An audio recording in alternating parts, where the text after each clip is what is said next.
When I shifted and added the Enneagram to my work, I just started using it everywhere. And it was phenomenal because it didn't matter where the person was. I could meet them where they were, help them understand their type, and it would just open doors.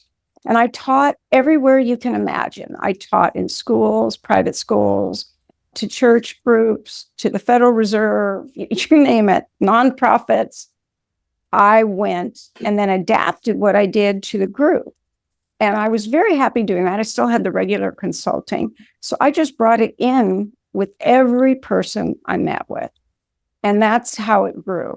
And then after about 9 years, I'd noticed so many patterns. And I thought, there's so many schools of thought. And each school of thought is missing out on something.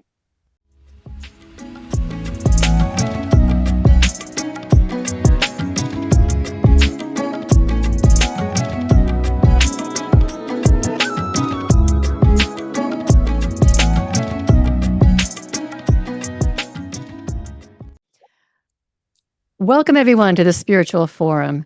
I'm so glad you're here, and you know everything I need to say. This is a podcast of hope, inspiration, and awakening. And today we're going to be talking about awakening to ourselves and awakening to how we can find our best selves and our true nature and go through all those layers of ego and all of that to really fully express closer to our divine nature, and that is through the teachings of the Enneagram. My guest today is Katherine Fauvre, and she is an internationally recognized personality expert, author, teacher, trainer, coach, and researcher. She's the creator of the Enneagram Tritype and instinctual stackings. In addition, Katherine's an International Enneagram Association accredited teacher with distinction and was named Enneagram Coach of the Year for 2023 and Empowered Woman of the Year for 2024. She's triple certified with Palmer Daniels, Riso Hudson, and Hurley Dobson, and is distinguished as the only person to have attended intensives with Claudio Naranjo and Oscar Ichazo. And if you know nothing about the Enneagram, I just named all of the big names in Enneagram, and Katherine's been through it all and risen to just being an amazing teacher. And I would say, on top of all of that, she's my teacher. And she's the one who, through all of that, I've read all those other people's books and everything, followed their stuff. But Katherine is the person that I always tell people, if you want to learn about the Enneagram, you've got to go to Katherine Fauvre. So welcome, Katherine. Wow, welcome. I'm happy to be here. I remember when I first met you. No, I'm so excited to have you on. We did a week-long session in California. I've also taken some of your online classes, and I've got all your books, and I've got some of your recordings. And sometimes when I'm just traveling across the country, I listen to you. So just to get a review. So I have been a student of the Enneagram since the mid-90s, actually. It's a long time. And I was just doing stuff on my own. I never did all the certification stuff like you did. But it was something that when I found it, I was just amazed at how it really helps me understand people, understand myself, but also really understand people. And I don't know how we're going to go through this hour because I know, like your introduction to Enneagram, I know is like 9 hours long. So we're going to give people an idea of the Enneagram, how they can use it, and all in this hour and 50 minutes, however long we're together. And why don't I just let you start? Well, personally, I felt very much like you. I had actually loved typologies my whole life. My dad wanted his kids to have critical thinking, and so we could use any book we wanted. And I was like 7 years old. I go, well, can I use a comic book? And he said, yeah, but you have to be able to see the pros and cons and whatever. So I very quickly noticed that there were little books at the cash register on every type of system. Even if you just wanted to teach your cat how to, no bad kitties was the name of one of them. But these little Dell books, and there were a lot of them on personality. And I thought, wow, I wanted to understand people because it didn't make sense to me. Like, why people just tell the truth? Of course, the Enneagram wasn't in my possession at that time. That was the 60s. But I pretty quickly just carried on and learned everything I could. And when I was a manager in business and had to hire, train, and develop people all over the country, I just carried on with the typology. So anything you probably have come across, I studied, which is why I ended up being a personality expert. But once I found the Enneagram, it was the one system that could hold all the others. So when I had Myers-Briggs and I tried to add the Enneagram types, it would lead to dead ends. Whereas if I started with the Enneagram and added the Myers-Briggs types, it didn't. It explained those nuances. And as I was researching and working with clients, because I'd already done research when I was this manager, I had like 1,000 people under me in different levels where I just needed to know them quickly, effectively, and be able to know what was needed where and what personality was going to work where. So I pretty much decided I've got to find out what people think in a normal kind of baseline level. So I worked in department stores at every level with every division. I was either handling problems with orders that weren't being passed. So I was working with divisional managers, or I was teaching the staff personal empowerment. Like the buyer would say, wait, Katherine, how does personal empowerment have to do with being able to sell product? They have to know themselves. And if they're self-possessed, of course, I didn't know I was in 8 yet.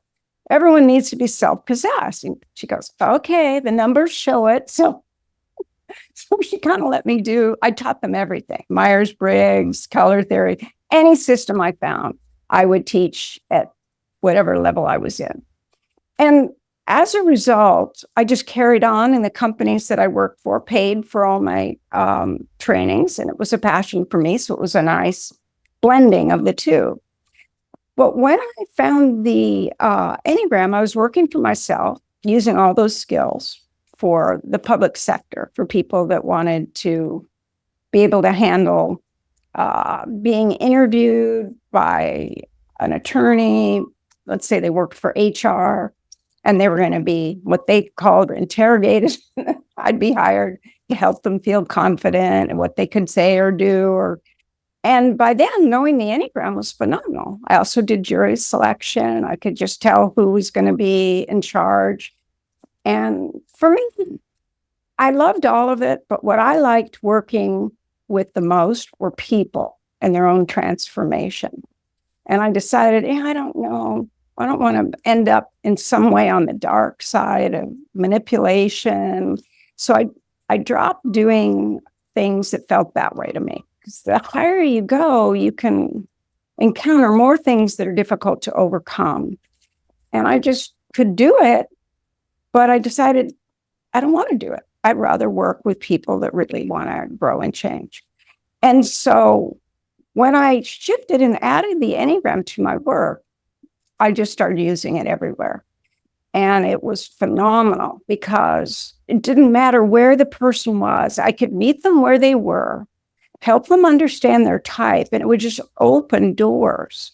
And I taught everywhere you can imagine. I taught in schools, private schools, to church groups, to the Federal Reserve, you name it, nonprofits. I went and then adapted what I did to the group.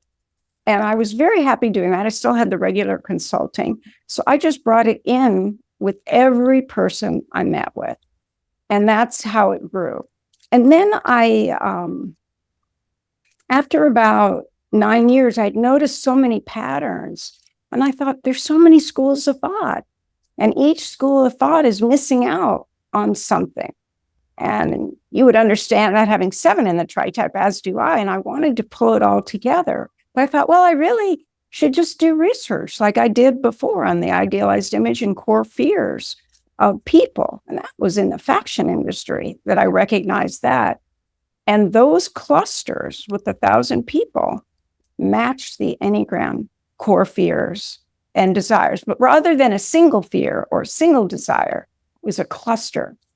And it matched so perfectly that when the first Enneagram conference occurred in 1994. It wasn't the IEA yet. I thought this is a great opportunity to have people from all schools of thought participate in this research. And at that time, I just had my questionnaire, and then I had my little tests set up all visually. And you've seen them, you know them. It's in the test that you can purchase online as well. But it was amazing to say, okay, most people don't know subtypes. If they were in this school with this line, they had the misinformation on integration disintegration and didn't know it, that it was misquoted and I needed to be corrected. So I thought, I've got to just see what happens. And I carried on. And now I initially I had like 1,200 after I combined the people that I knew with the people that came to the first conference. And from there, I was teaching to the public, but I was saying, well, you know, I really want to understand these views better. And that's when I certified with the 3 schools that were available at that time: Helen Palmer, David Daniels, Jan Riso, Russ Hudson, Kathy Burley, and Ted, who became Theodore Johnson. And that was really enriching. But then, as I said, then what came up for me is, wait, you don't know about the way Hurley and Donson have developed the centers. Oh, you don't know the way Helen Palmer works with the panels. And so I just wanted to put it all together. And then I had the good fortune of Naranjo teaching again. He'd been out of circulation teaching the Enneagram for about 24 years, just shy of 24 years.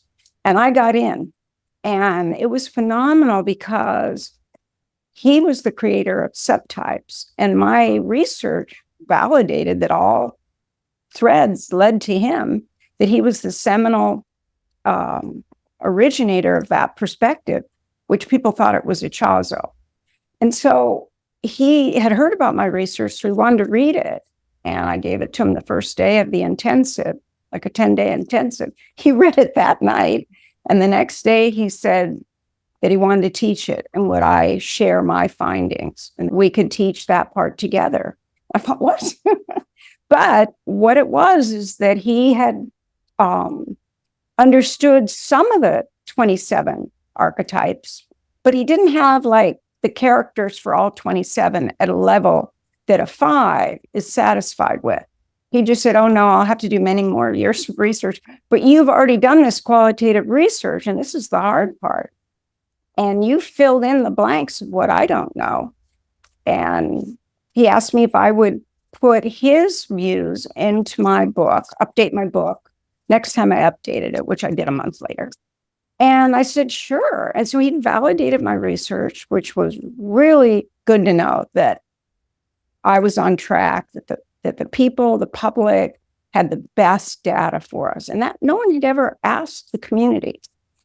So that's why I'm here today. But in that same research, I discovered stackings, that everything has to be stacked in a hierarchical order. Doesn't matter whether it's your types and your tritype or your instincts, everything needs to be greater and lesser, and then find your top. And you still need your core for each one. You need your core type. But the most influential piece was tritype, and I called it 3 types initially. Before you get into that, because I know there's a lot of people who are listening who probably don't know very much about the Enneagram at all. So we're talking about stackings, and we're talking about instinctual stackings, subtypes, sorry, I couldn't find the word. And we're talking about numbers there, but my audience may not know much about the Enneagram at all. So why don't we give a little bit of a background so that they can kind of catch up to what we're talking about? Because it is different from Myers-Briggs, and it's different from the colors and all that kind of stuff. And it's really about primal like motivations, right? And core fears. So can you share a little bit, give us a little generalization about the Enneagram? It's a 9-point personality system. And those 9 points are broken into 3 categories, which we call centers or triads. And the 2, 3, and 4 group together, and those types make their decisions based on emotional concerns and evaluations. And their fear is of shame. and not being enough. And the 5, 6, and 7 are mental types. That triad is focused on what they need to know or learn to be safe in the world. 2, 3, and 4, they have to create an image that is desirable to feel safe in the world. And 5, 6, and 7 focus on the information they need and who is safe and unsafe. And then the 8, 9, and 1 at the top of the Enneagram are the visceral types. We could turn the Enneagram upside down too to make it match the body, but it doesn't matter because the Enneagram begins and ends with type 9. And type 9 is this all kind of accepting individual that believes in, going along to get along, everyone be happy, everyone participate. Oh, it's not going well, then it'll either work itself out or it needs to be avoided. And yet when the 9 does work, not only are they still that accepting, wonderful person, but they can take an action and not feel that they'll be separate from others. So there's a fear with each one, but that's the beginning. But out of type 9 comes type 1. People often say, well, why does it start? And then the way, we could probably put the numbers anywhere, but it's the point being that the first movement out of 9 is type 1. It's like the first urge, the first light, the first awareness that something needs to be done and needs improvement. And so in the case of the 1, the focus is on getting it right, being thorough, being methodical, being able to hold your own. And even if there's pressure from the outside, you're still going to want to try and do what's right. And underneath that is a fear of being fundamentally wrong, of missing the mark, of making an error that feels fundamentally kind of destructive. Like if you don't have it right, then who are you? So morals matter, evaluations of critiquing everything in their life from the standpoint of improvement. The 2 then is the second place. And after there's kind of the energy of the father and what's right and what does society need, then the 2 comes in and it's like, what nurturing needs to happen? What needs to be cultivated? So 2 holds the place of nurturing others and goodwill. And they're very invitational, they're gracious, they see what's needed, and then they step in to make a difference. And on the high side, they're phenomenal when there's a crisis, and they come in and know what to do and how to do it. But when they struggle, then instead of being too critical like the 1 or too complacent like the 9, they are trying to orchestrate things and manipulate things. Now, good ambassadors do kindly manipulate to make everyone happy. But when a 2 is struggling, they need that validation. They need to be appreciated. So they try to find ways to get that good feeling. And then they can start kind of controlling things in a way. Now, all 9 types control according to the center in which they reside. But the 2 is that goodwill person. But they want freedom. They want to be able to say, yeah, I know you better than you know yourself. And a lot of times they do. And so they're usually very generous people. And then the 3 is the move like, 1, the father, 2, the mother, 3 is the firstborn child. How do you stand out? How do you take those skills and what you learned from your parents and produce something? And so just like when we're about 3 years old and we're saying, mommy, look at me, daddy, see what I can do. That part of us is really point 3. And 3s can produce more than any person you've ever met, or people with 3 in the tritype. So you can have 3 types, 1 from each of those triads. So the 3 is saying, what needs to be done? How can I do it in a way that will be really stellar, where I will be acknowledged for my hard work? So they're taskmasters, they're very efficient. So they're not making a decision based on morals, although they can. But 1 and 3 can look alike, but the 1 is looking at society and improving the environment. And 3s are looking at self-improvement, being their personal best. And they're willing to work really, really hard to do that. And so they're very industrious, but they also can show you their best side. So that's why the peacock is used, because they can look. Yeah, like I worked with a football player and he wanted to be a really great athlete, but he wanted to look good running. It wasn't enough just to be really good. He had to look good. Yeah, yeah. And I understand that, but it's innate. These are innate within us. Now, our personality experiences in life can impact our identifications. But you're right, the Enneagram is based on motivations, these deeper defense strategies. We have these idealized images and corresponding core fears that really need to be protected by defense strategies. But if that defense strategy is like in overdrive, then it doesn't help us. But so like our I just want to be clear, our personality then is kind of like it's our way of defending against that fear. Yes. The defense strategies. Yeah. So what Naranjo did as a psychiatrist is he developed the emotional component, the psychological component of Ichazo's focus on what we need to do spiritually to be more self-aware and more in union with the divine. So he was on the same journey, but as a psychiatrist, he could take all his research, or that he'd learned actually, but he was a part of the kind of the vanguards of the 60s that were doing research on personality. He was at Ohio State, which was the center, and at a time in history when it became important to understand that all social problems have psychological components. And prior to the 60s, that just was not understood at all.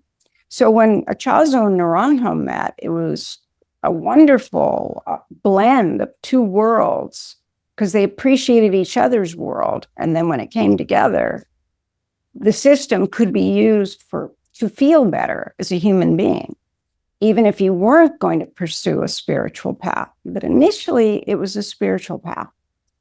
And therein lies some problems, though. If people don't go a little deeper, they're not going to get as many benefits. But you can go as deep as you want, or as shallow. I'm 40 years in January, 40 years I've been teaching the Enneagram, and I'm not bored. And I understand more and more and more about human nature and people. And the key thing about the Enneagram, and I'll return to the types, but the main thing, if you understand the Enneagram, is that you can forgive yourself and others. You don't personalize people just doing their thing. Right. Mm-hmm. So if my whole life has been that way since I've learned the Enneagram. It's like, oh my gosh, you see this person acting up in this way that just drives me crazy. And it's like, and then when I realize, oh, well, they're just a 4 and they're doing what 4s do. And then suddenly it's like I completely back off and give them permission to just act the way the 4s do. And focus on what they focus on. Because as an 8, I would think, wait, this is so simple. But it wasn't simple to the emotional types that led with a heart type, or the 6s that would be there's an inconsistency here. This doesn't feel right. I'm uncertain. And I think, we'll just choose one. And if it doesn't work, do the opposite. Choose the other. That is not the mindset of others. And when I learned other mindsets, like little versions of personality, I thought, oh, okay. But they didn't go to that core fear and that the corresponding higher value. either.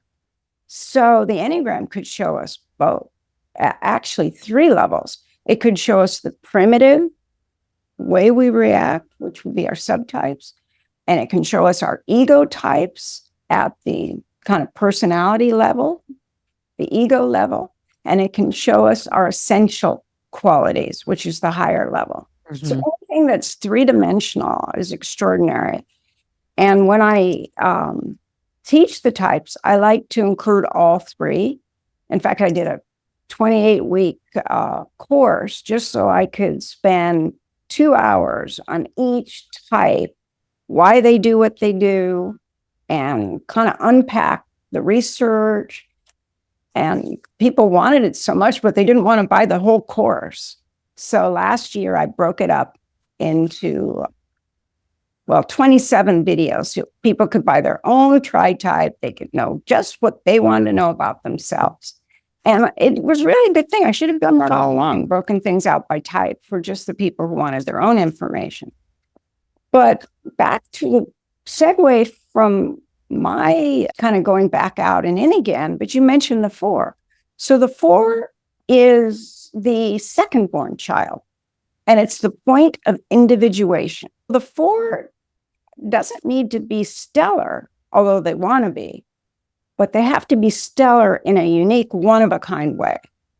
So symbolically, they're in search of what is a one-of-a-kind that's really refined with their own sense of aesthetics. They want to put their personal trademark on everything. And they're a heart type, so they make their decisions based on emotional attunement to things, but they're like an introverted heart type. And so they're not as comfortable moving towards people and being welcoming like the 2, or kind of the universal brand and proficient like the 3. They're going to create the new. They're going to go through the painstaking. Well, what they're going to do, let me say it more clearly, is they're going to take their emotions and it's actually work with their negative emotions. They're the most naturally self-aware, very young, and they focus on everything in here. And you're a 7, I'm an 8. We look out first, and then it comes back here. Well, they start here and then move out. So when they're healthy, they're seeing humanity instantly. When they're unhealthy, they're kind of self-absorbed because they're thinking about what they're thinking or feeling. Now, because they're studying humanity and they have a sensitivity to suffering, they're making an assumption that everyone has the same feelings they do. And that is important for them to learn that, no, we don't. We have a different kind of lens of perception. And they really get pretty darn close as to what people are potentially feeling, but it's based on what they would feel. I remember Forrest saying to me, well, if I said that, I would mean this. I said, that's not what I mean when I say it. And they go, oh, because they really have thought so deeply about what they feel and felt that they were the baseline of what everyone feels because they're human beings. And they're very identified with the human condition and the suffering in the human condition. Mm-hmm. And the flip side of that is they're identified with being in search of the origins of the divine, of that, the beauty of truly being in union with the essential part of themselves. But their personality gets caught in mimics. So each type does that in their own way. And in the case of the 4 is that they are searching for this unique perspective and they find extraordinary things. But the other side of it is that if someone finds the same thing, it would be like someone wearing the same outfit. They can never like that thing again. It's too unnerving. It's too uncomfortable because they had their identity tied to this cultivated image that's focused on authenticity. So we're all very complex. And the move out of this, let's go to the production of the 3. Now, let's say the 1 said, we need food.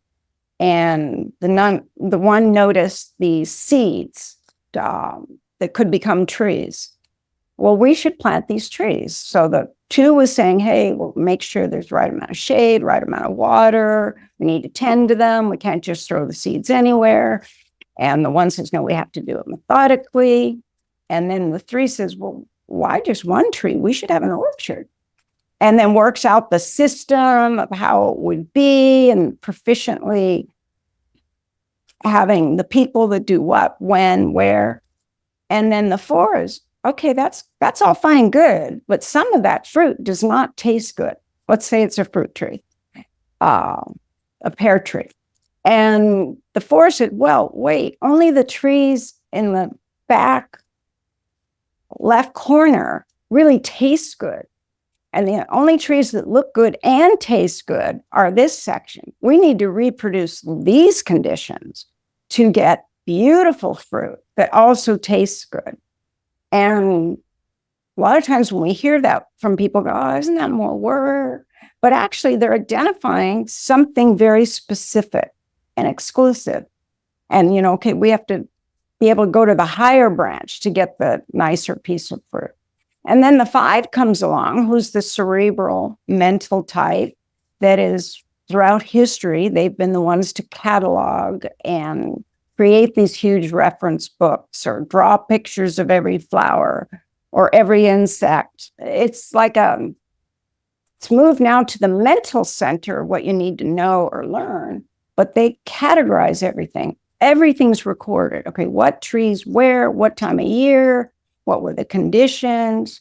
So they bring together all those details, and they're kind of introverted by nature, and they aren't as extroverted and people focused unless there's this other division of some subtype, which is social, but they're just focused on the data.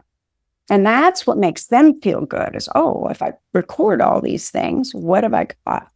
Like one person went all over the internet and collected everything I'd said about Tritype everywhere, which I didn't even have. And he put it on Reddit, and I gave him permission. He was afraid I wouldn't give him permission. I go, people need to see what's out there. It's not all correct. Some of it had been altered by innocence where they just go, oh, well, I'm that Tritype and I'm like this. And so they changed him. They hadn't gotten the right Tritype yet. But it's still, getting things out there is very important. And it takes the 5 often to come in and collect it. He spent months collecting it.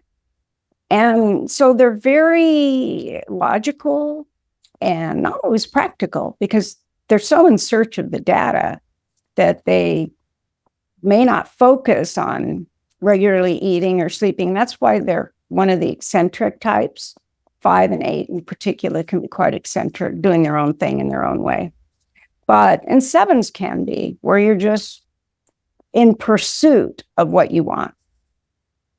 So the 5 says, okay, but you know what? This isn't enough.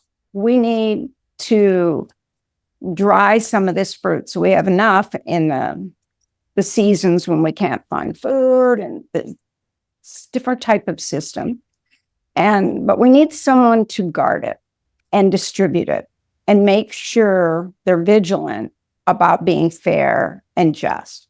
And along comes our 6.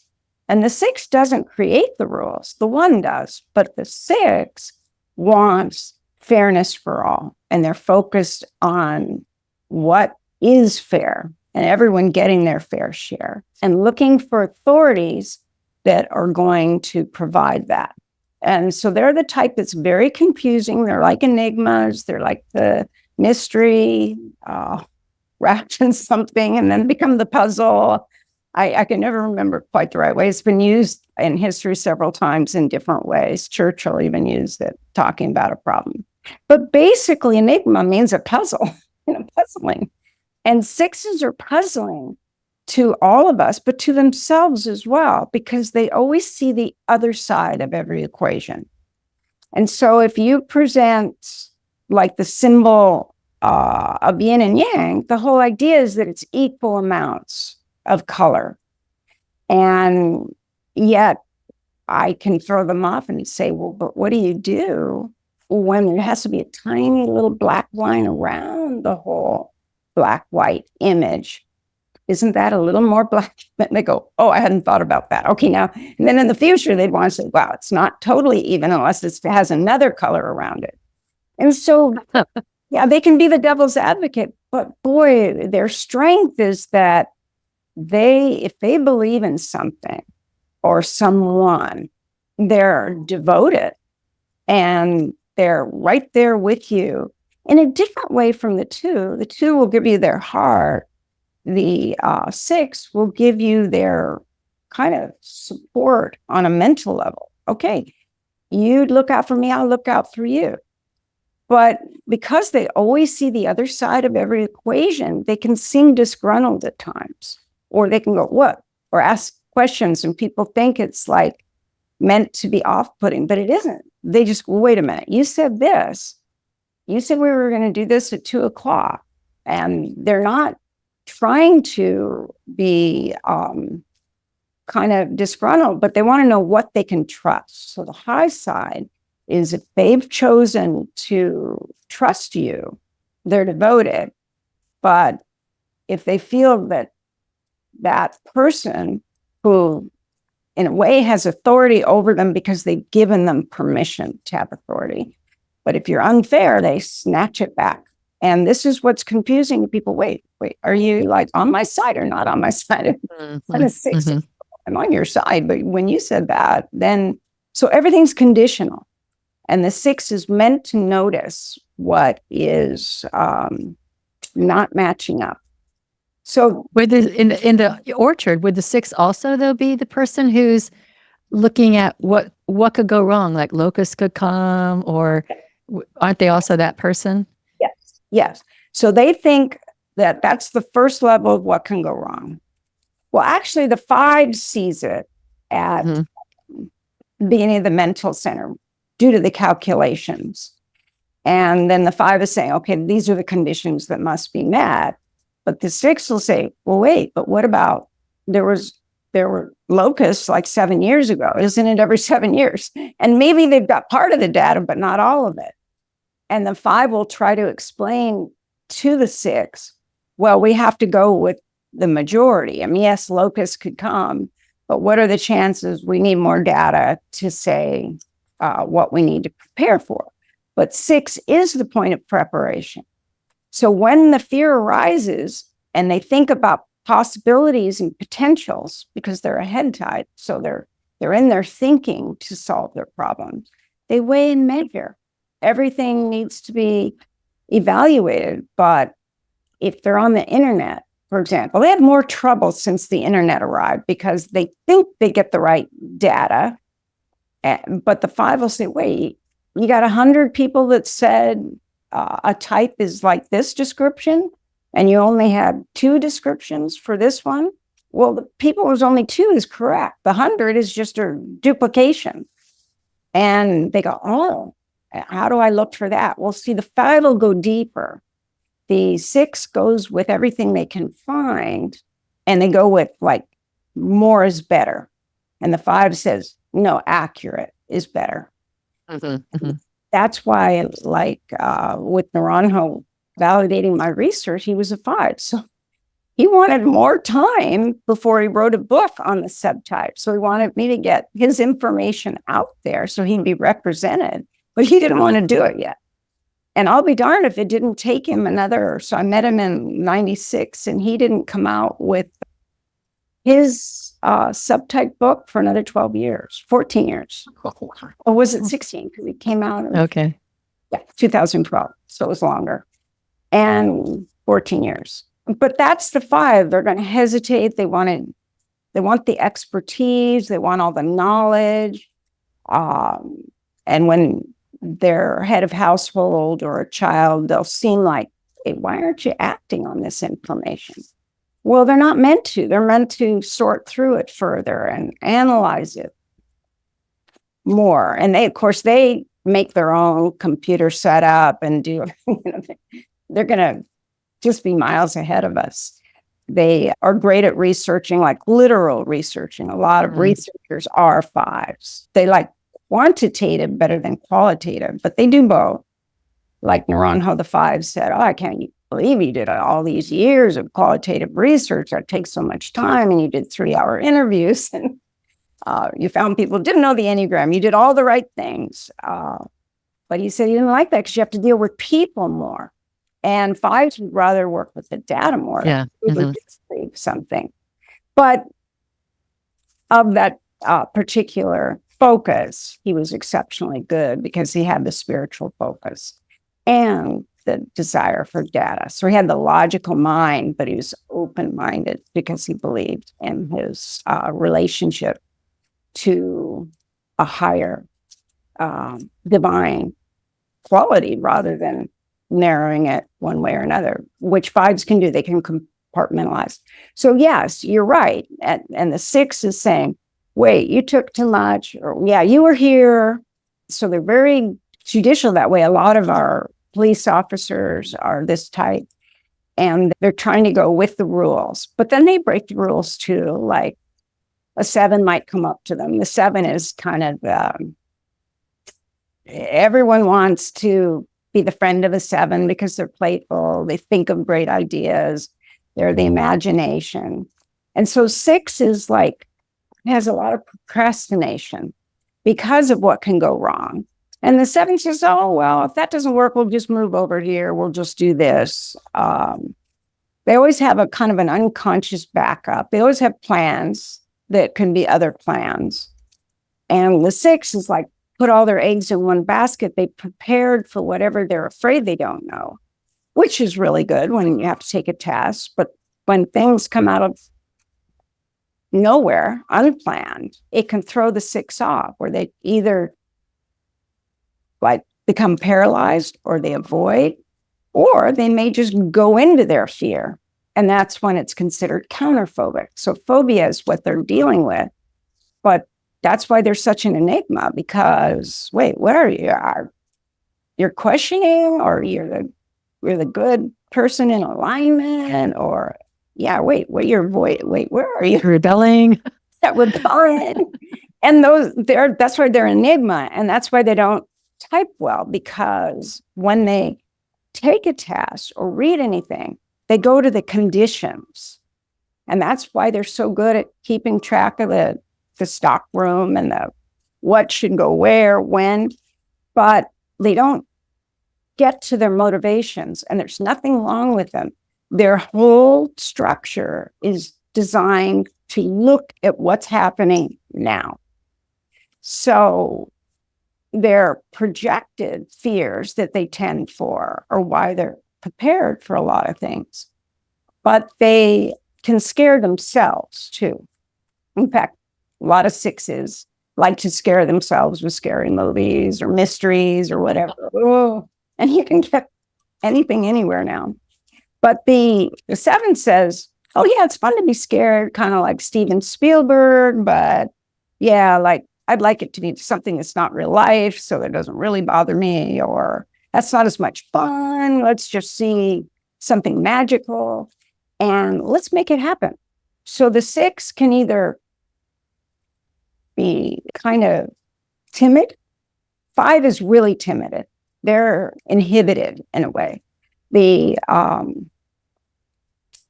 six is like, oh, do I do that? Do I do that? And they might ask a bunch of people to get their view, and then not do what people told them. They just wanted to see what other people think.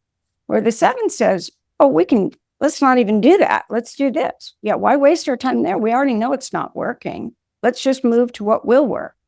And the seven moves so fast that sometimes people think, oh, no, that can't work. But actually, sevens are really good at this overarching picture, and they're very visionary. So they see a possibility that was not thought out in the five's mind, was not like efficiently organized like a three, not based on rules like the one, or just the kind of the emotional attunement. They're kind of using all of it at once.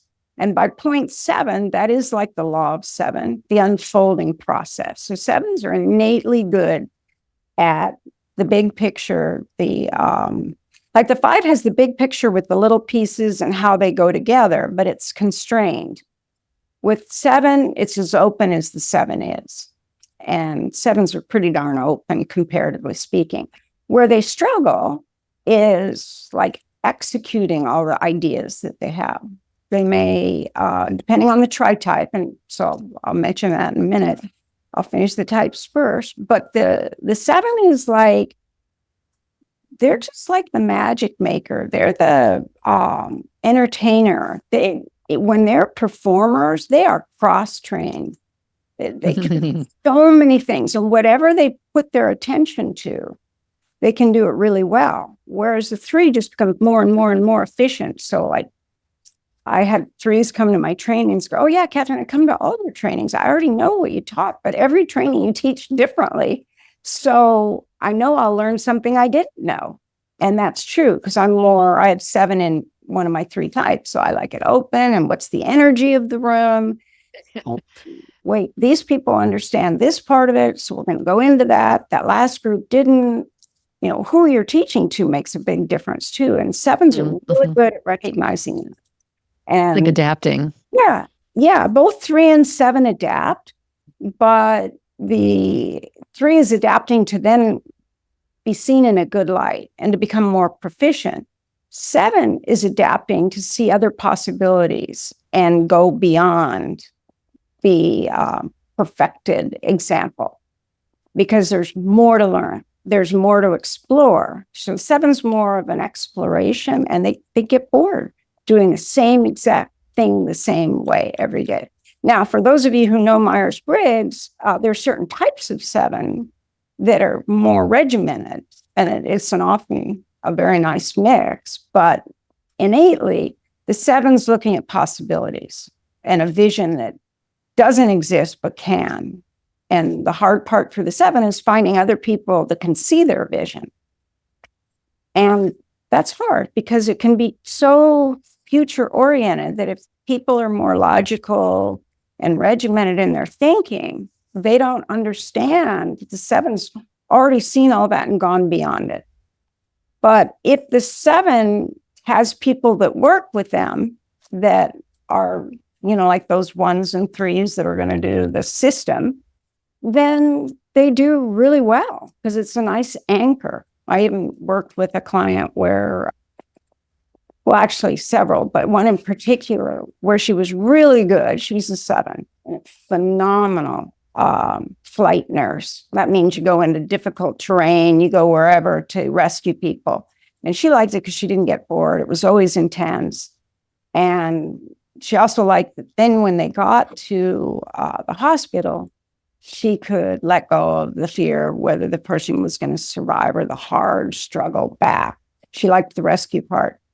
And so she was courted by a lot of hospitals for a higher position. And she said, Katherine, what do I do? I can't do this. I need someone. I said, yeah, they're offering you a lot of money. So you tell them you'll take it, but you need part of your salary to go to someone that's going to do those details that are not you. So then we moved to 8. So after this individuation, the 7 saying, wait, not only did we, take care of the trees and pick the fruit and store it, we should celebrate. We should give meaning at a joyous level for all of us. The 4 is saying we need to have meaning by finding that ideal example of the fruit. And 7 saying, well, and come to think of it, we should have a lot of fruit trees. Maybe they would do better in that other soil, and we'd have variety. So 7s are this optimistic possibility people that need variety, and they synthesize things. They can take something from here,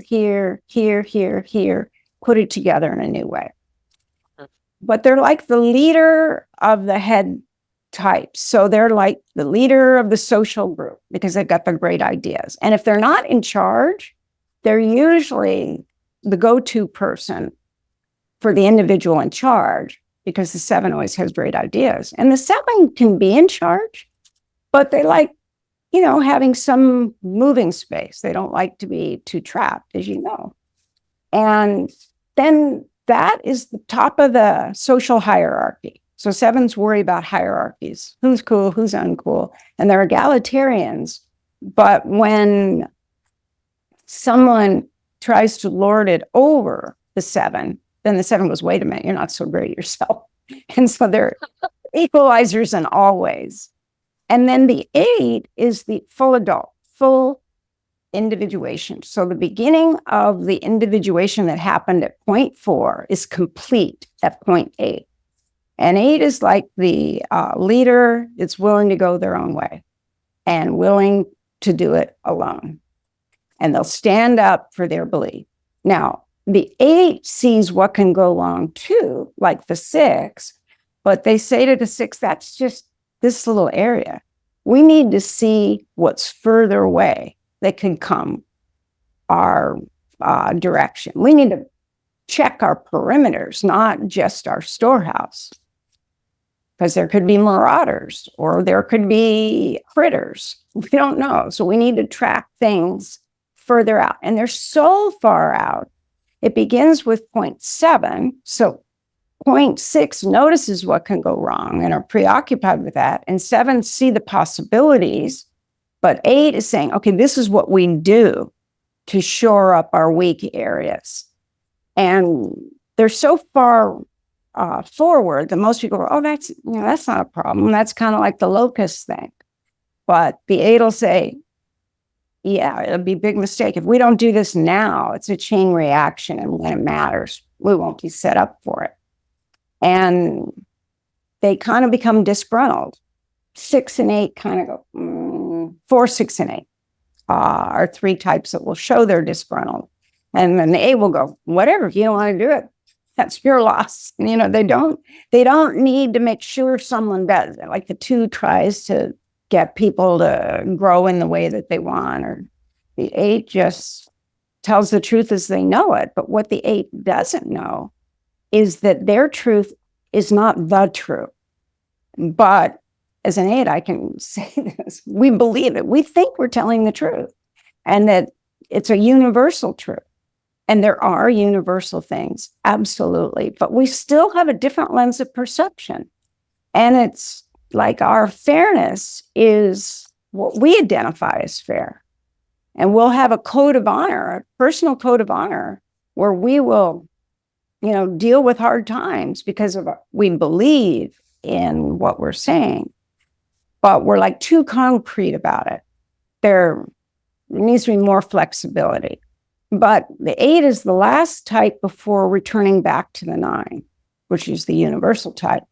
So with the 8, it's like secretly they'll help anyone that's vulnerable. But people that are creating false vulnerability to get away with things they have no use for. And so people will experience them as incredibly protective and supportive, but rather than being the go-to person, like a 2, they want to teach you how to do it yourself. And if things go sour, they will help, but they don't want that to be their job, because their good feeling does not come from helping people over and over again. It comes from protecting people and teaching them how to protect themselves. That's why before I even knew the Enneagram, teaching those classes on personal empowerment, what was I doing? I was teaching them my core value. And that's what all of us do naturally. We focus on the job or the position or the role where we can naturally do what we want to do. So the 8's like the king warrior archetype, and yet secretly they're very tenderhearted, but they're mentally tough. So it's kind of confusing, and they can be kind of rough. Then just say something without couching it in a nice, safe way. So people go, oh, like 6s with me. If I just said, now listen, I need the reports on the 21st, not the 24th, not the 25th, the 21st. And you need to send it to me on the 20th to get to me on the 21st. That's all good. But I've got to send my report to New York. So I need it. And this one little person, she thought I was saying she wasn't going to get the report in on time, but I wasn't trying to say that. I was trying to spell it out that this is how the system works. But she started crying, and I go, "Oh, what? When? Why are you crying?" "Well, you're mad at me." "No, I'm not mad at you. I'm just, You're just being clear. I'm just being clear, because the 8 does have what can go wrong, experiences. So from experience, I know people wouldn't realize how important it was to get that report to me on whatever day. But because she's a what can go wrong person, she was projecting that I already thought she was going to go wrong. Mm-hmm, mm-hmm. I go, okay, back up, restart. I don't feel that way. And she goes, "You don't?" I go, "No." And she said, "Well, you're going to be mad later?" "No." I'm telling you right now, I gave you everything in that first explanation, but I thought, oh, I got to go back and understand more about this personality type. And I was thinking, okay, who is this? And they're the enigmas, because they want to do well for you. And if they're afraid they're going to make a mistake, or wait, when's the other shoe going to fall? But with the 8, there is no other shoe. Yeah. Tell you right up front what matters. And then the 8 is like between 7 and 9. So the 7 is go, see, do. Okay, let's go new horizons. Hey, Mr. 8, I will look for those perimeters you're talking about while I'm out exploring. And we need the 7s for that. And the 6s say, well, I'll go with you, but it's the counterphobic 6 who's not afraid, or they want to test their mettle. And, the 8 goes, great. I'm going to go with you too, because you don't notice things I notice, but together we'll cover it all. So these types all work wonderfully together when we understand. And then the 9 is like the 8 says, let's just eat the fruit. Okay, we've done the celebrating, we've done all the hard work. When do we get to just eat it? Let's eat it. And so it's making a decision. And by the way, the 7 had a great idea, but the 5's got the conditions. We'll go find some other seeds. Let's try it. And that's because they're between 7, that exploration, and 9, which is digestion. It's synthesizing moved into integration, as opposed to just the idea of it, but the physical experience of it. And every type of these 9 types has something in common with every other type, and something exactly the opposite that kind of is like chalk on a blackboard, where wait, no, are you crying? No, what you crying? Why are you doing that? Yeah, exactly. And but when the return to 9 is that kind of integrating and creating a new neutral. So the move to 3, the 3, 6, 9, the primary types, is the move towards initiation, starting anew. And then the move to 6 in the primary triangle is seeing the other side and opposition. Okay, what do we need to consider that's not being said, or we haven't considered? And then the 9 is integration. And then each type has a type before them and after them. And those are the wing types. And they flavor that main type. Before you get into the wings, can I ask you to really quickly, from a spiritual standpoint, share with people, like, how would we use this to develop ourselves? So it, like the fears or the defenses, because I think once you identify that, then it's like, oh, okay. Now I don't just have to keep acting out my type because that's who I am, but I can actually see that what my core fear is, I avoid pain, or whatever, I need to be liked, whatever it is. And knowing that, I think, is really where the spiritual dimension helps us learn how to evolve into a higher level of ourselves. Because we can do it psychologically and spiritually at the same time. Because psychologically, it's harder to work on things when you're in pain. But a broken heart is an open heart, and we can let in new information, and we're more willing to go into the areas that are hard for each type. And so, yes, there's a a wound for each type, and we can always find something in childhood to match it. And there's a core fear, and there's an idealized image, and then a defense strategy that comes up and says, wow, we can't have that going on. So if the idealized image is threatened, the core fear comes up and the ego feels like it's going to implode. And here's the thing, it could be a real fear or it could be an imagined fear. The body responds the same. And so we go into defense so quickly that it's hard to kind of interrupt it. But once we know the Enneagram type, then we can say, oh, Katherine, you're afraid they're going to be incompetent. And I go, I'm not afraid because mates are never. And okay, you don't like it when people are incompetent. Yeah, I don't like it when people are incompetent. And then I learned I didn't like it because they weren't thinking enough, in my opinion, about that far-reaching issue or concern. And so I would feel unsafe, but it's totally disowned. But every type has a fear.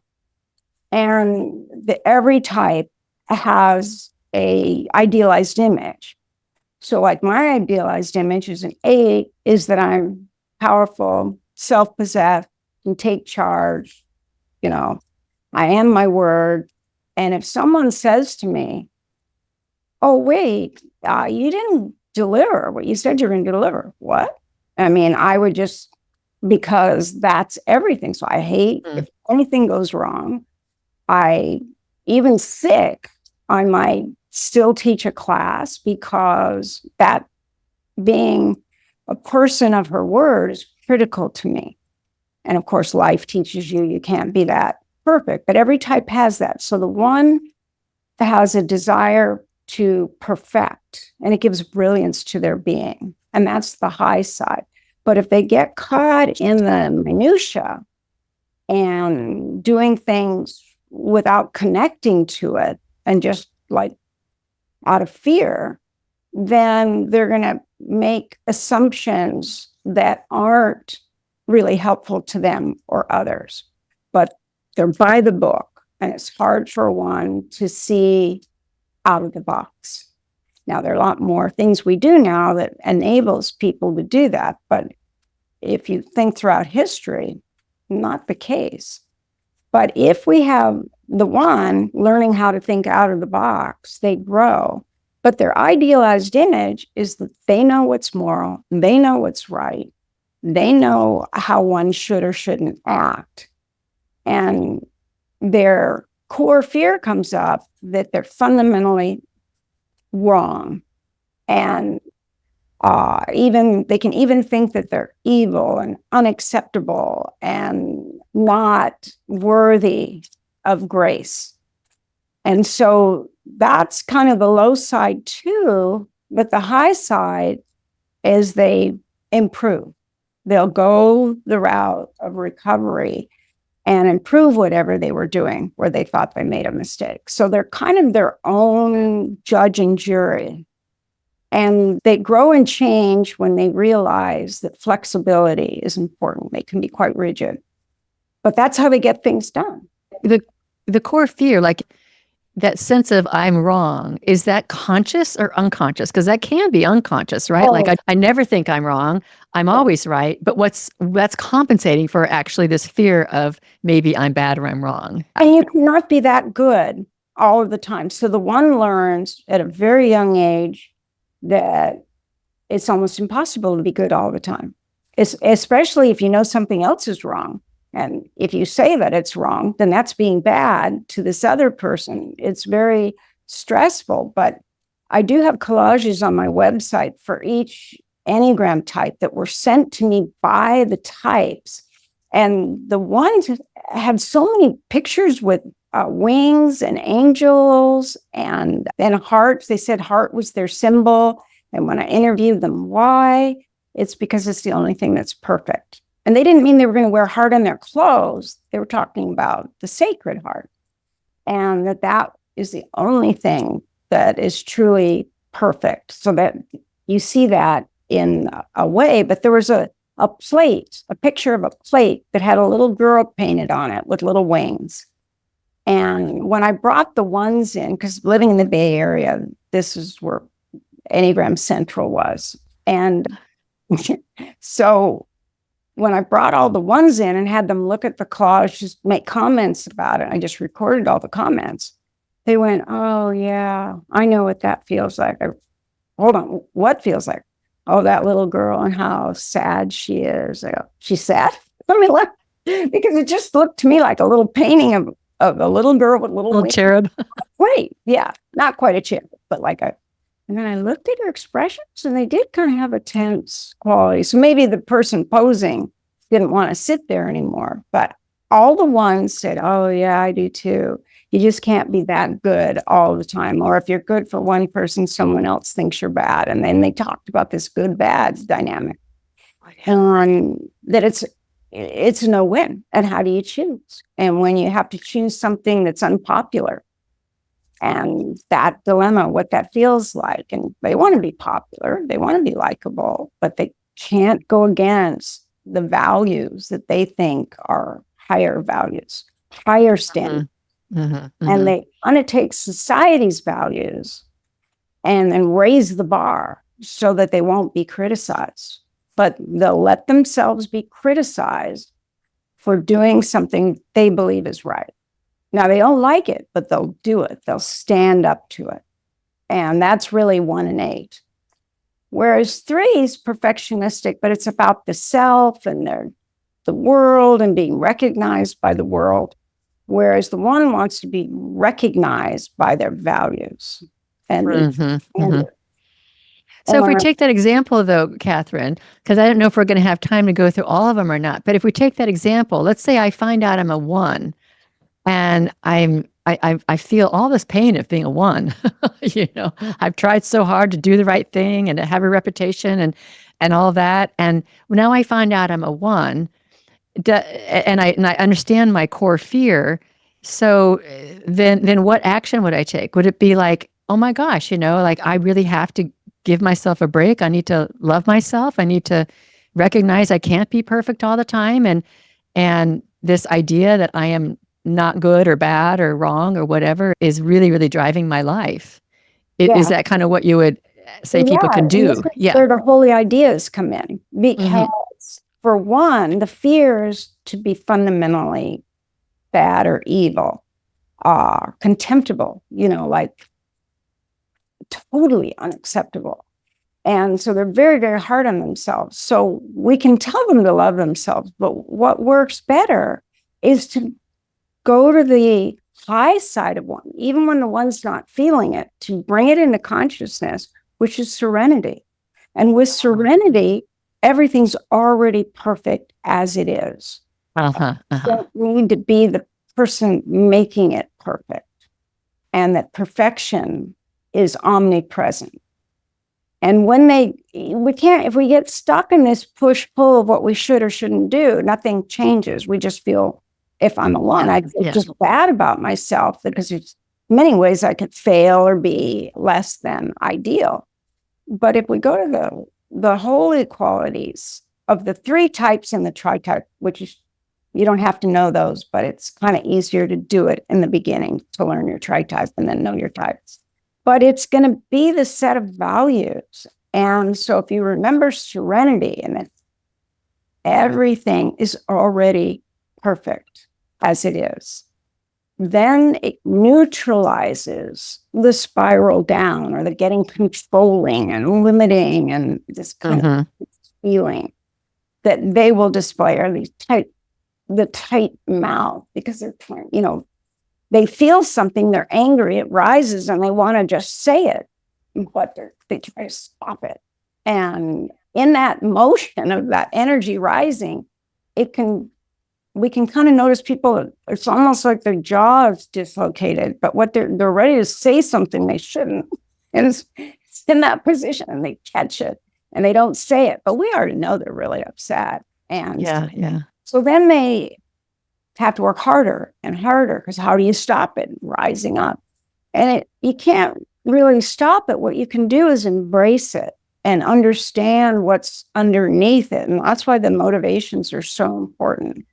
And we can take really divine concepts and try to control them rather than allow them. And it doesn't mean slacking off. It means returning to this higher state of serenity. And sometimes people won't feel serene, but they'll stop feeling, like self-flagellating and wanting to just like snap out of it. And okay, I've got to remember the holy idea for my type is one. And so I would love to be able to go through all of them. Could you name just what the holy ideas are for the 9 types? We have serenity for one. Well, yeah, there's, believe it or not, I've added some too. Okay. I added the holy action, but yeah, I can do it faster if I just go to my little charts. I have a million charts. Like it's like, and this was just based on the research too. So I have a chart that lets you see the things that have happened where we get in trouble. But let's do the 9 types so that the one gets caught in that kind of resentment. And it's their mental preoccupation. And so the flip to that is the holy perfection, not like I didn't get it right. And that person got it wrong. We got to improve it, but to let go of it. And then the passion, which is like anger repressed, that part where they're feeling anger or trying to stop it, is to move to serenity. So that's what we're talking about, is the emotional response, the mental response, and the visceral response.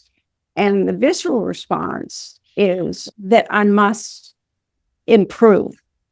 I haven't improved enough. And then the holy action is holy purpose. And not just like doing something, but being connected to what you do. With the 2, it's like, this is the supportive advisor, and their fixation is, well, if I make people feel comfortable, if I say something nice about them, they'll like me, and then everyone will be happy, and I have a role. So they're known for flattery.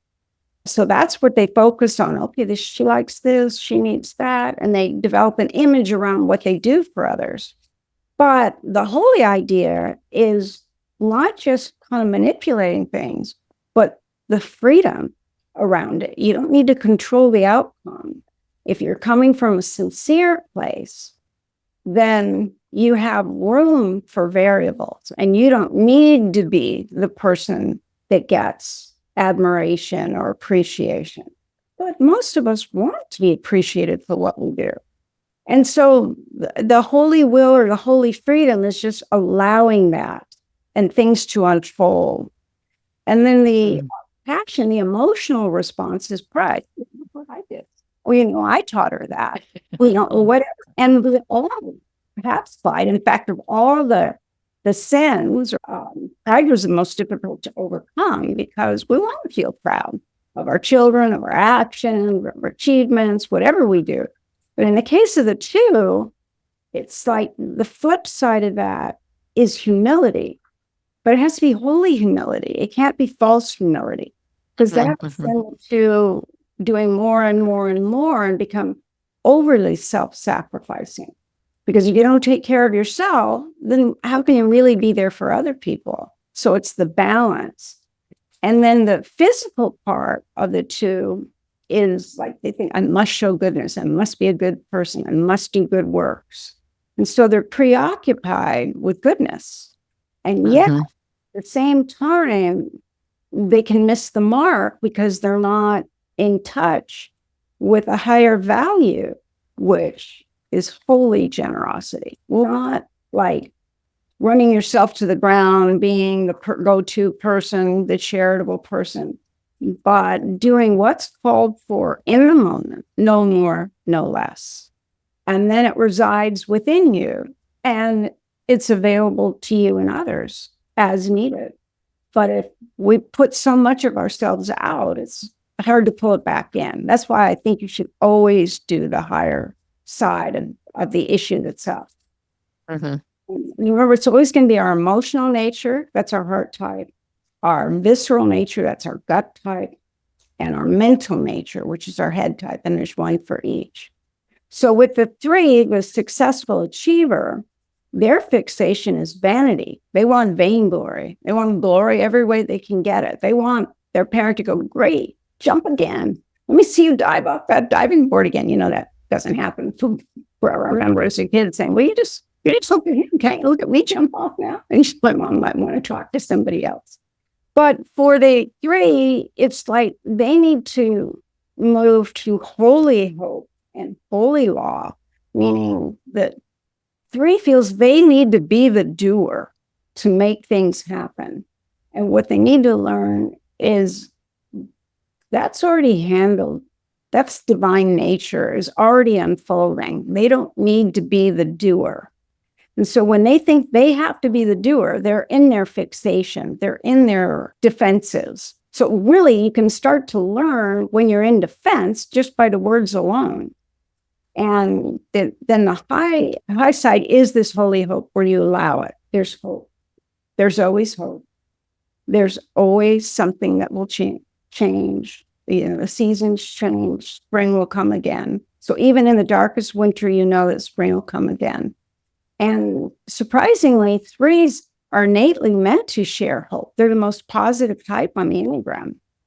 And they're identified with positivity and perfecting and performing.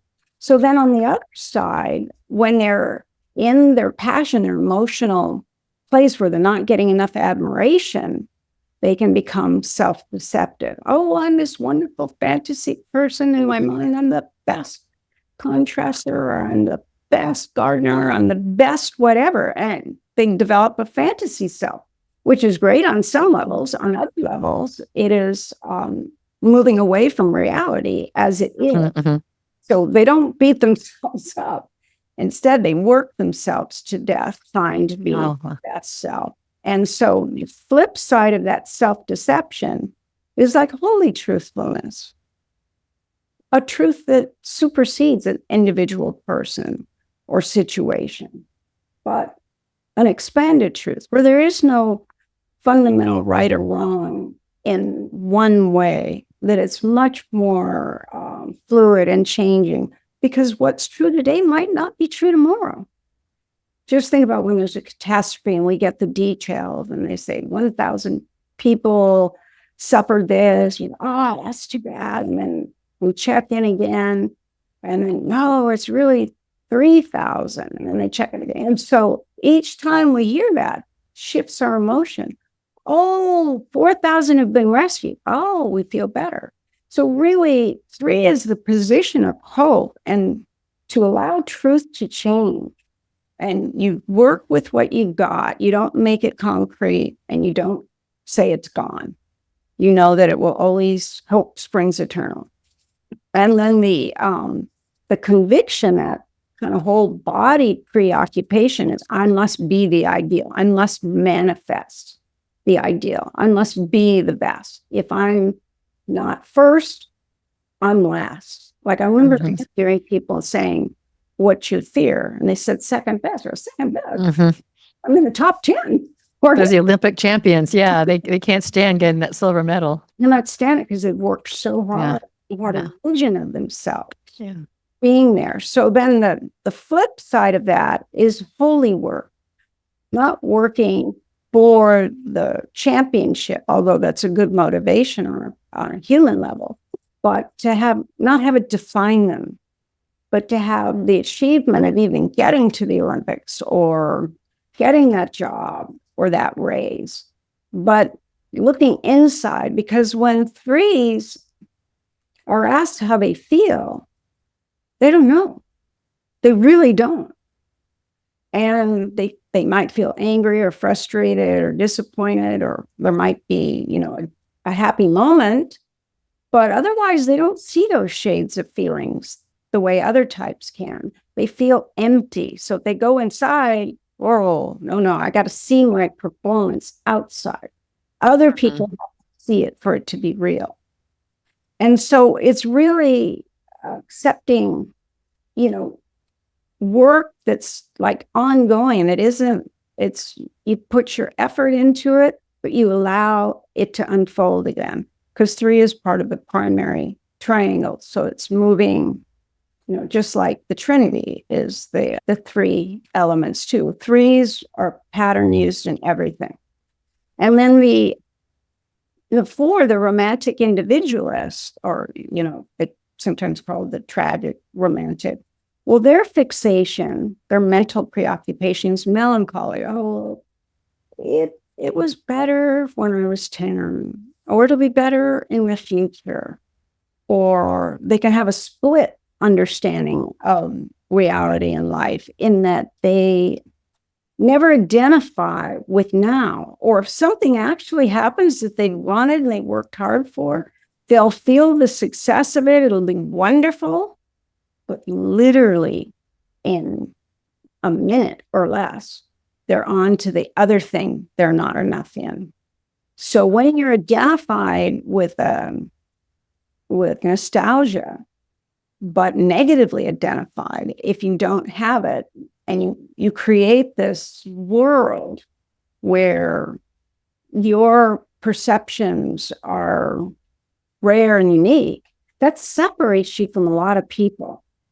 You have to find other people that match that rare and unique. But then there's a competition that's set up when you isolate yourself in that way, and then you're sad for feeling isolated, it's kind of a no-win. So what the 4 has to do is just return to origin.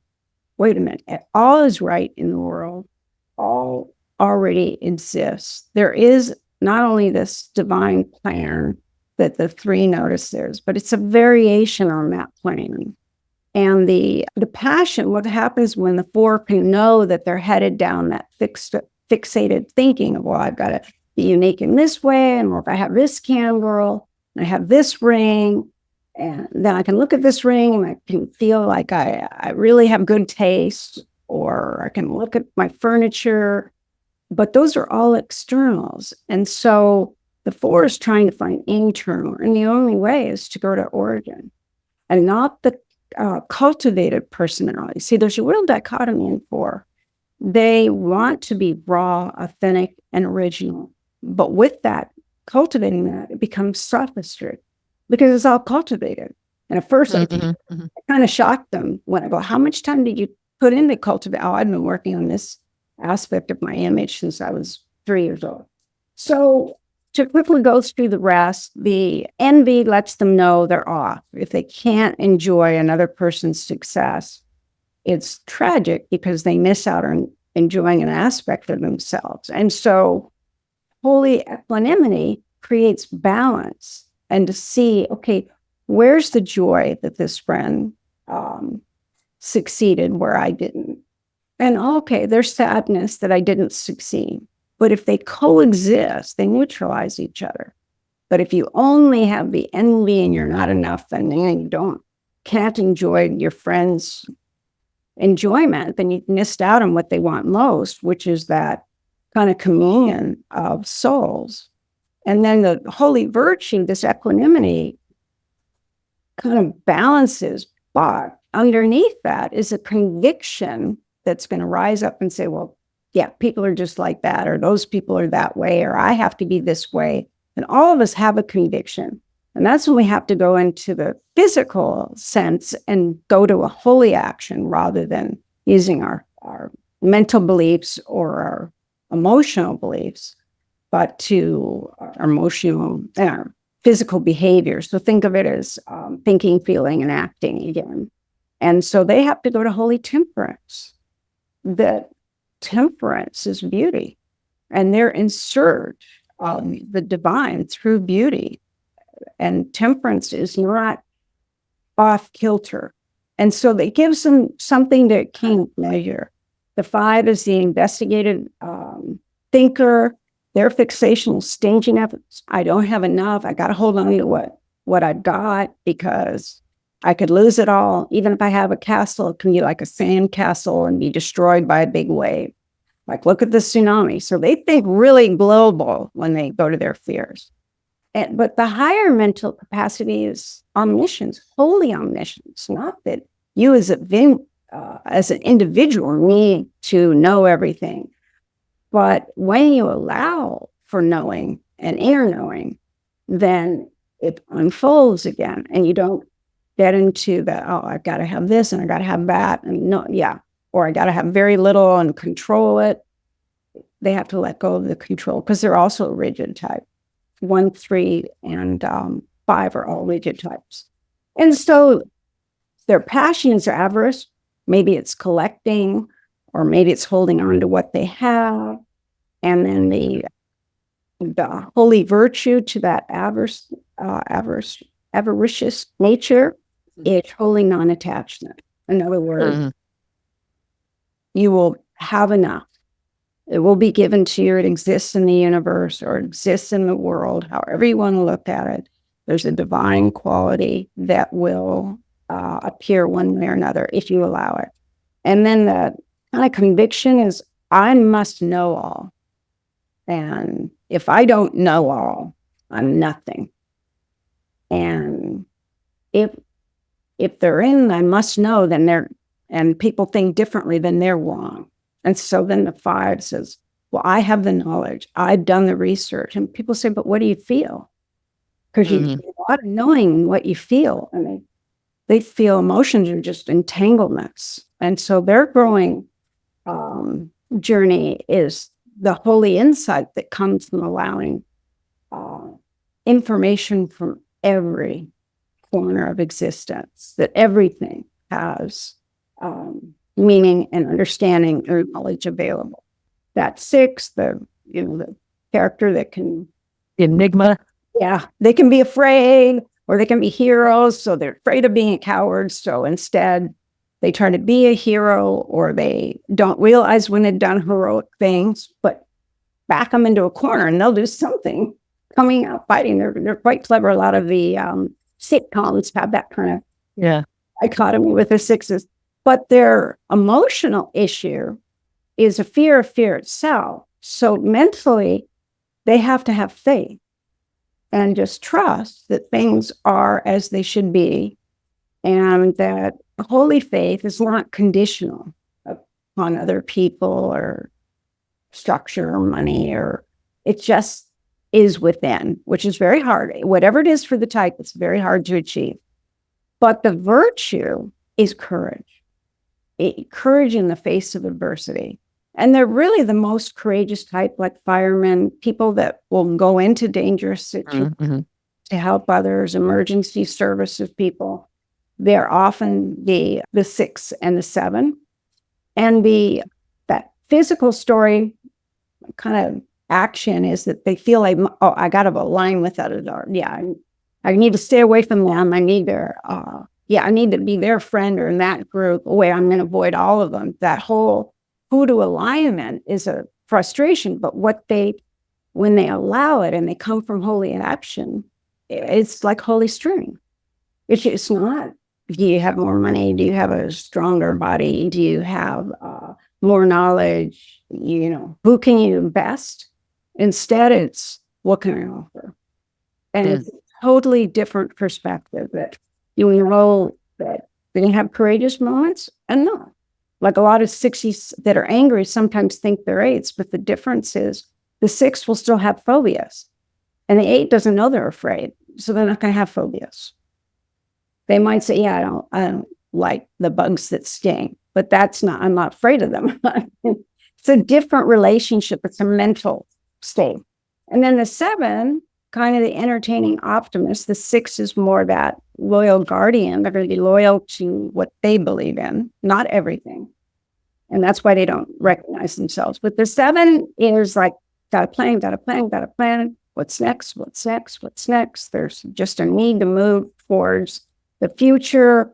But the holy idea is the holy plan.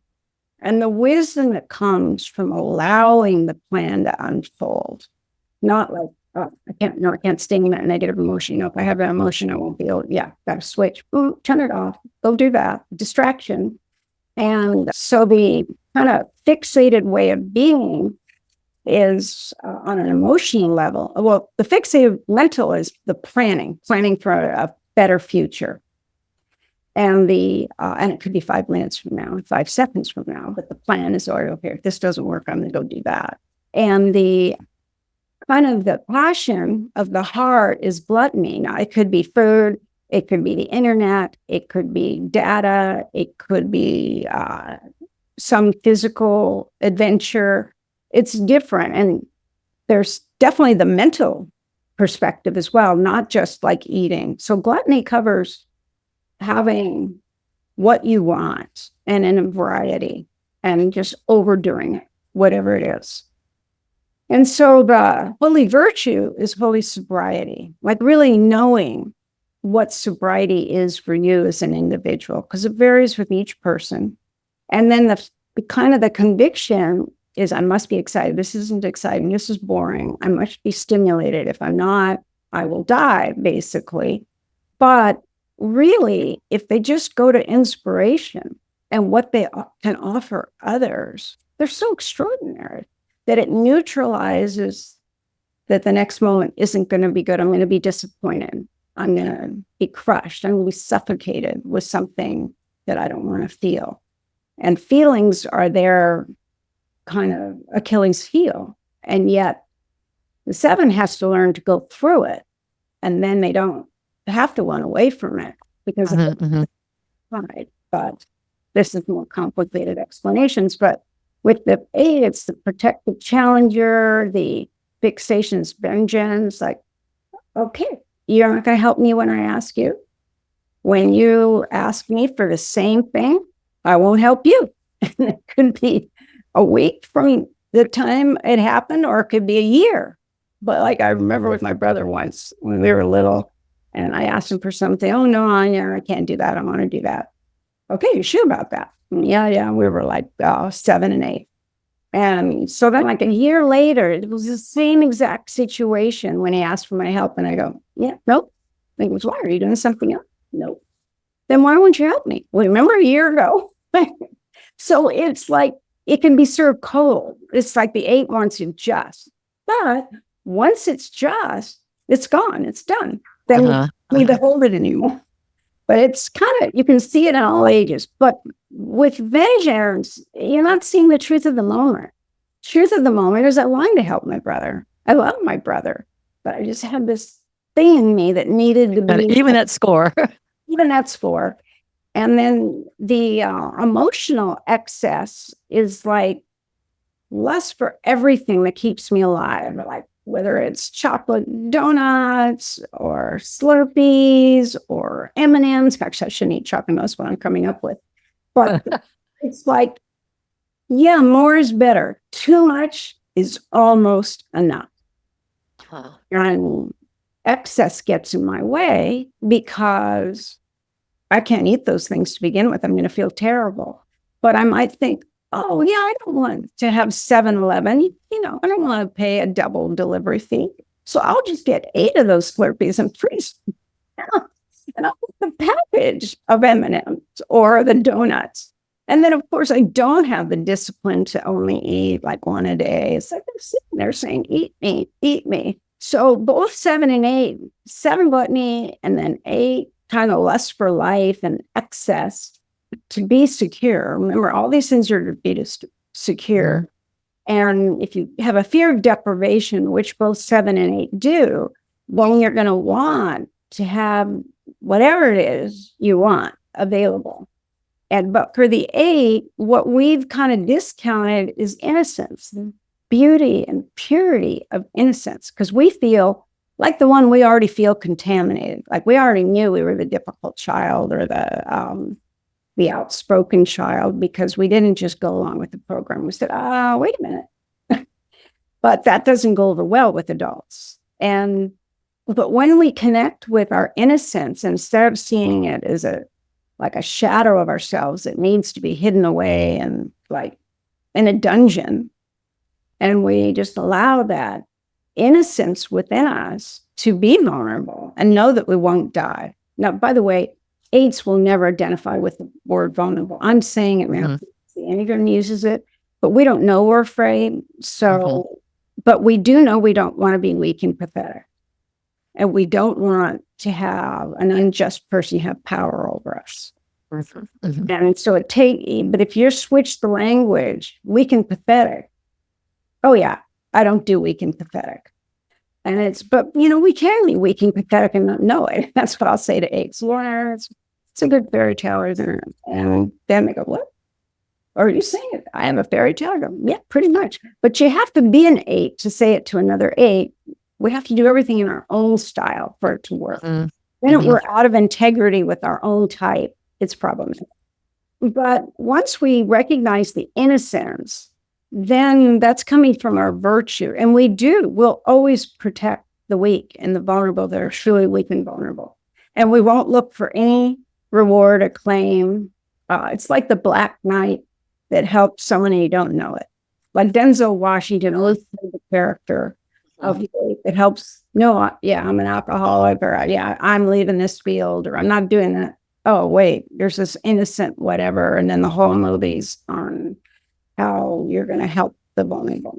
And the message is, I must be powerful. If I'm not powerful, I'm weak and pathetic. And I have to be mentally tough. If I'm not physically tough, I have to have mental toughness, mind over matter, where you can't get me. So even if you have more power than I, you can't get me. And it's just, it's a whole visceral thing.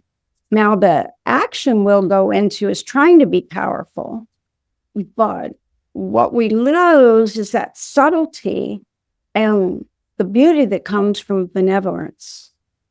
And holy benevolence is that generous energy of helping when something or someone needs help doing, but not being on or off. Not, okay, you're weak, you're not weak.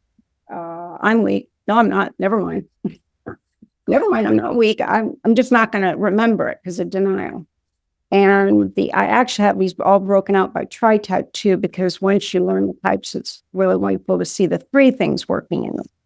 Last but not least, it was the 9, the peaceful mediator, and the holy idea emerges when the 9 is indolent. So they just don't take a stand, they don't choose a side, they don't strive, because they just don't want the conflict. They want things simple, so people will stay comfortable with each other. They're seeking comfort, but to navigate that indolence, they have to go back to holy love.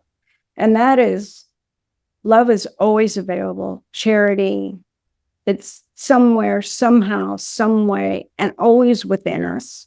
We just have to access it. So that there is truth, that we have to be able to love beyond ourselves, to be able to love ourselves, to love others. There's truth. It's like a circle. And then 9 has a fear of being loveless. And that means lovelessness. So not having someone to love you, not being able to love, not feeling love because you shut down. And 9s will come numb to their feelings so that they don't have to feel sadness, but they have a lot of grief. But holy love reminds them that love is eternal. Love is everywhere. Like they'll make movies about it, but it is true. This may be disappointing, but if we look over here, there's a wonderful feeling. And someone can be unbelievably kind with a little gesture. And this is what will touch a 9. And this is what 9s do for others. Just that little thing. They'll see someone that has a little thing that's needed. They're upset and they'll just try to calm them down by doing something. Where the 2 says, oh, I'll get what you need. And that's really nice too. But for the 9, it's just a physical way of being. And if they go back into that and allow for the goodness of life and to feel love, not be numb to it and grumbly, but to allow it in, kind of breaks up their sloth, which is how they can kind of deal with things like not wanting to know something till you're ready to deal with it, not wanting to rock the boat, until you're ready for that boat to capsize. And so now I will teeter with the boat, teeter, and not make a decision. And then suddenly it could be like years, or, let's say client was collecting magazines and then they decided they wanted to get rid of a magazine, and maybe they only could get rid of one, but maybe the next one coming back to the same task, they got rid of the whole pile, which could have been like this tall. And it's just, that's the part of 9 that they're the center of the center, the part of the whole system. They identify with all 9 types because they are the universal type. And sloth is like not willing to suffer the pain and separation by not matching someone. Well, if you match one person, you don't match another. So it's a really tough dynamic. And so the virtue is kind of that holy charity, the holy action that comes from realizing you might be uncomfortable. And comfort isn't just physical, it could be emotional discomfort, and they might want to do something to numb themselves down the way the 7 just wants to distract themselves with something more exciting. Well, the 9 wants to just turn it off because it's like, see no evil, hear no evil, speak no evil is really about the 9. So they go numb to themselves, and awakening back up and taking that action, that charitable action, is their true nature. So, and love and charity are the same. And so the 3 holds the position of hope, the 6 holds the position of faith and trust, and the 9 holds the position of love and charity. So, and everything else is a variation on those. But I mean, yeah, we just. That's a spiritual thing, that's a thing. And I know we're going to have to close, but we could talk for hours and hours. I think the key is, I think everyone who's listening, some people may really know the Enneagram, other people, this may be the first time they've heard about and could go to your website and learn more about it. But I think the key is that, there's not a good type and a bad type. There's not better types. You don't want to go, oh gosh, I wish I was this, or that's, dang, I'm not that. And every one of them has core fears, and every one of them has ways that we're compensating. And every one of them has these holy ideas, which are avenues to just expansion. And it was so interesting when you were describing all of those, because one of the things I noticed was when you went to the holy idea, your voice just got so light, and it just felt thinking about it. Yeah. Under that state. Yeah, we're stuck in all of this stuff that we're compensating and trying to not feel and trying not to do this and do that, and that's all the personality. And then the holy idea is like it's our path to the fullest expression. And it's also like we don't like transcend our type. We don't like become another type as we get higher in development or anything like that. It's not like you leave all of that behind. It's more of yeah, you come from the high side of it. So there's so much in this system. I don't even call it a tool because it's much bigger than that. There's so much in this. And like you said, you've been doing this for 40 years, so 45 years, something like that. And there's still more. Still more. I mean, I keep adding nuances, because when you learn something at one level, then you go to the next, you go to the next, and you go to the next. And you can see it, but we can add to the system on any level and get enormous information. Like when I go into businesses and there's some disgruntled people that had to be there because their team was there. And I go, well, why should I learn this?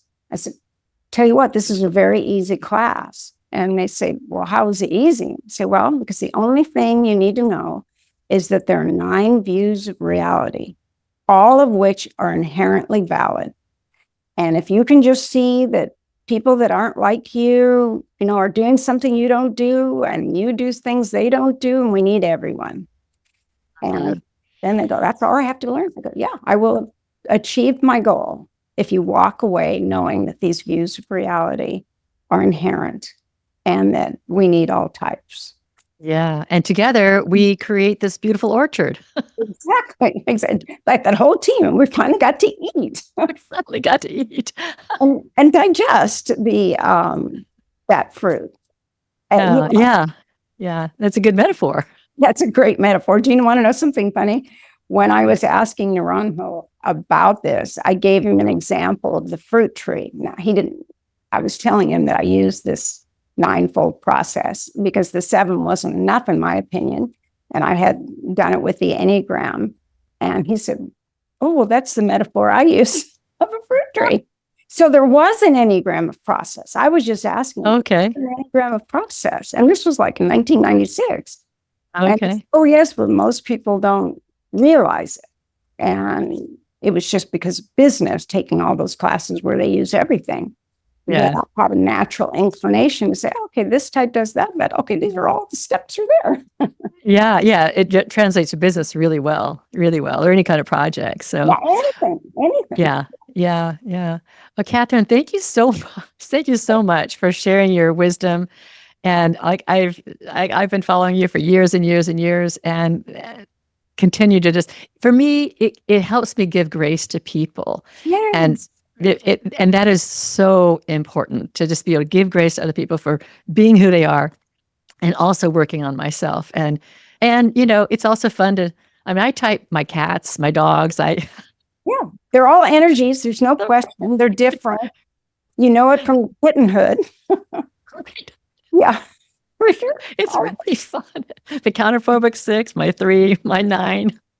I have a crow that's a counterphobic 6, and his best friend is a squirrel. I mean, it's just, they're so cute. They come to my door, and when it's the summer and I have the screen, the crow squawks to get my attention.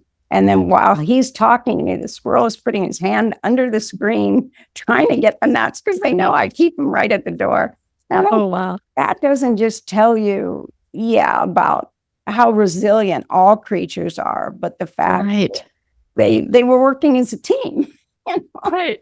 Rose going, I love it. Remember me. That's great. Okay. All right. So we will have all of your information in the show notes. And I was just delighted that you chose to join me. And this went longer than I've ever done before, but we needed to cover it all. And we haven't even covered it all. So I just invite everybody who's listening to, I hope you're inspired to learn more and to go to, what is your website? Well, the test is at Enneagram Tritype test.com, and it's 10 tests in one for $25. But my main website is KatherineFauvre.com. Yeah. And you can get to the test from there. I've written a lot. I give away a lot of free information. It's kind of like a magazine website rather than a. Right. And as you've taught me, that the test is an indicator. It's not saying this is exactly what you are. It's the first step. The first step. But what I did do is I finally found a programmer, really an engineer that could program what I learned with people, so that the test will let you know if you have anything indicative of 6 or 9, like if you should consider it as one of your types. Okay. Yeah. Like 99% have a 6 or 9 when that message comes up. When they don't, they're an unusual combination. And it could be their Myers-Briggs. So it all ends up working out. But I didn't have that with my earlier test because I couldn't find anyone who could program it. Oh, nice. Okay. Yeah, it was all the patterns, because I actually I give you 3 of each Enneagram type. You stack them in the order that's true for you. And then they're served according to whether they're your first choice, your second choice, and then the third choice I don't use, but it's recorded. You have everything, every step you took along the way is all recorded, and I give away. Okay. Because a lot of times people want to compare theirs with others. And yeah. I just want to let you know, on a personal note, that I lead with 7. I always tell people, as of late anyway, that I want my tombstone, assume I'm buried, I want to say, she was interesting. Yeah. Well, I did that with my son. He always wanted to be the Braveheart. So we put Braveheart. He died at 25. So Yeah. I knew he would want that because he Yeah. was with the courage and wanted to come Yeah. Braveheart. 6. Yeah. Yeah. And the way that movie was positioned was like a counterphobic 6. It wasn't like the 8. Probably William Wallace may have been an 8. Yeah. But Right. Yeah. like a 6. Yeah. Well, I like the movie Gladiator instead. Yeah. Right. That's my dilemma. Standing true to my truth, no matter what. Yeah. Yeah. Yeah. That's great. Okay. All right. All right. Thank you, Katherine. And thank you, listeners. I'm so glad that we came here today together to learn and to share and to awaken to who we are. And I now close the Spiritual Forum.